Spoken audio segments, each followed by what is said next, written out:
They thought they knew all there was to know of war. Until the War of the Rift. While the Southern King hid, warm in his keep, the Darkwings cut their bloody trail from frozen north to winter's edge.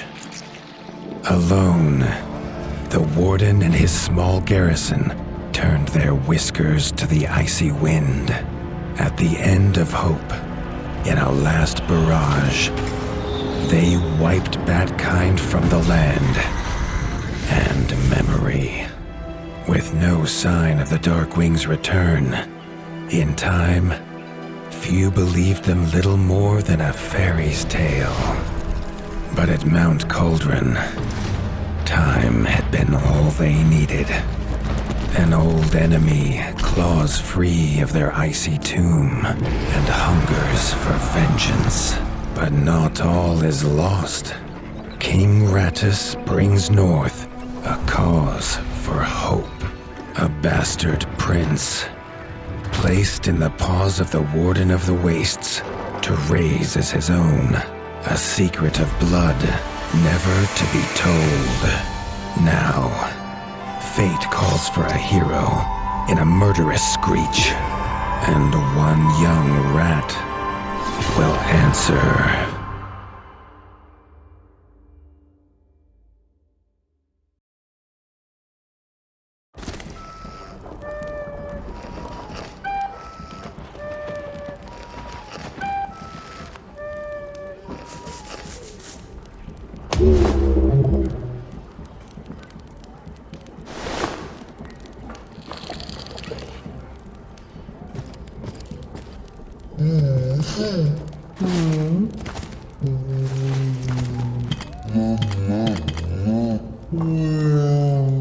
The stomp of his father's boots on the stair was how every morning began for Arlo.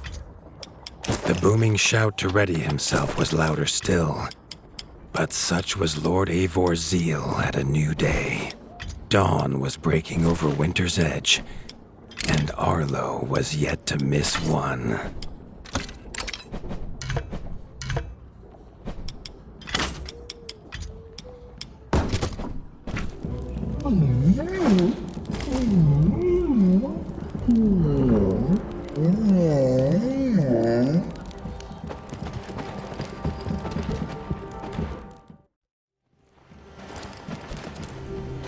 The castle echoed with the horns of the returning hunters, bringing their night's bounty. Arlo's little heart quickened to hear it. The only thrill to be found inside the high walls was a hunter's tales of what lay beyond them.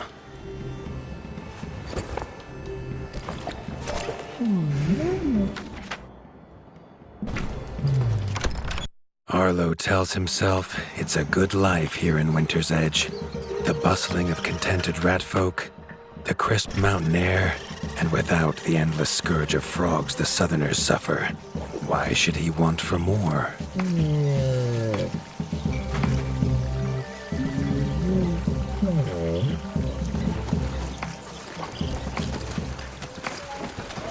Tiki's shop was perhaps Arlo's favorite, as the shopkeeper had wares from far and wide. But getting him to part with his curiosities was never easy. There was no time for tales of the hunt today. Lord Eivor was already dividing what was an excellent haul, happy to see his people provided for. Arlo longed only to join the hunt, to see the ratdom or even the lands beyond. His father called it a fool's wish. Arlo's destiny was unshakable, much like the keep that would become his by birthright.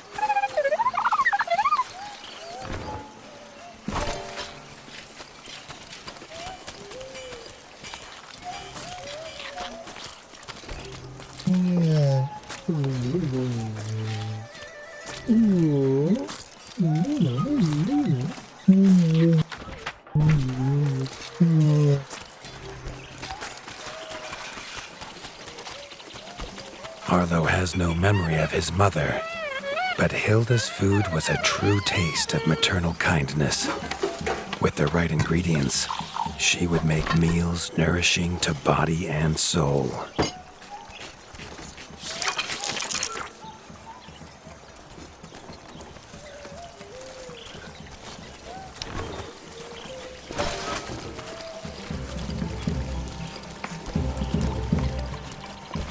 Chief Mason Leaf was the rat Arlo most admired. As younger brother to Lord Eivor, his carefree uncle never faced the burden of being Warden of the Wastes.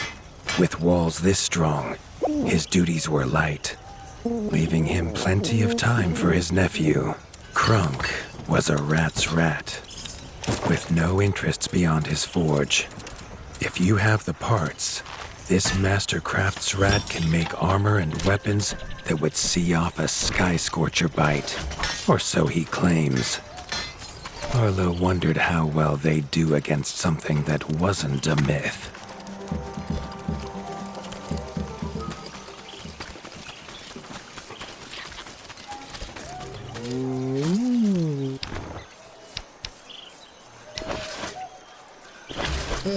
The hunters had brought unwelcome news. A family of the reviled creatures ratfolk called backstabbers had moved into the wastes. Eivor told his son to fetch his weapons.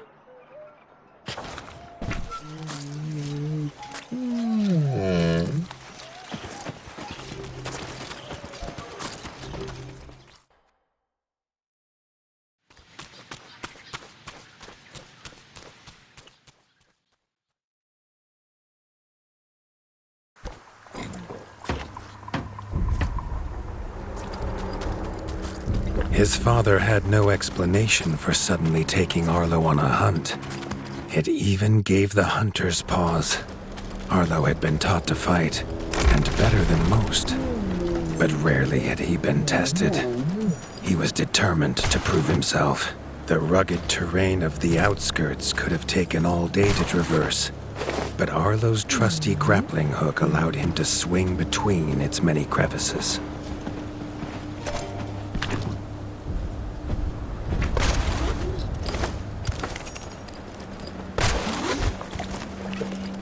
Arlo liked the feel of a sharp axe cutting through the vines. The wilds were part of his home, and nothing in them would frighten him. The famous frostberry bushes of the wastes were in full fruit already.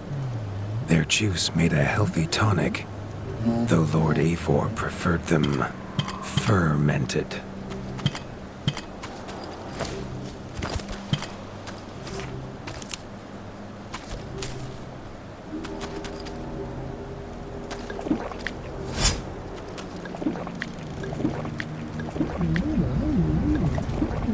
His father was a sturdy rat, built for strength, not speed. So Arlo found it curious that he challenged him to a race. The prospect of the hunt had filled Lord Eivor with a vigor that his son had not seen in years, or at least since breakfast.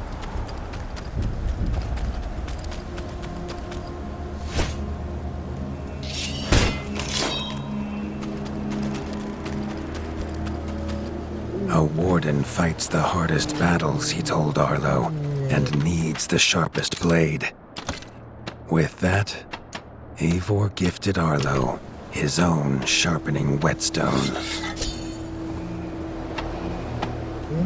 Whether these beasts were named for their spines or for some past unforgivable deed, no rat knew.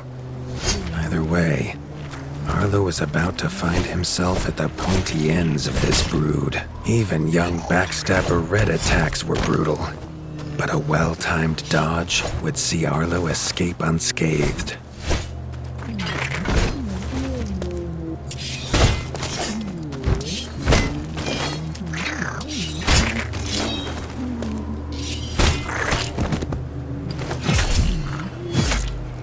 This backstabber lived up to its name with its deadly white attack, but Arlo's shield could block the deadly spikes.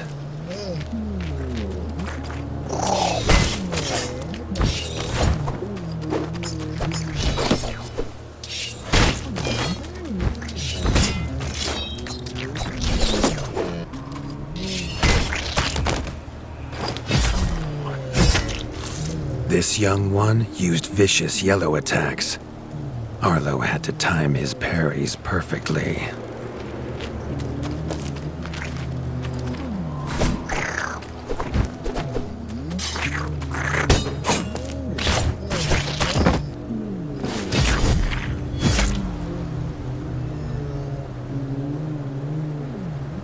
This mother had left her young to fight alone, but the same could not be said of Lord Eivor as he leapt to his son's side.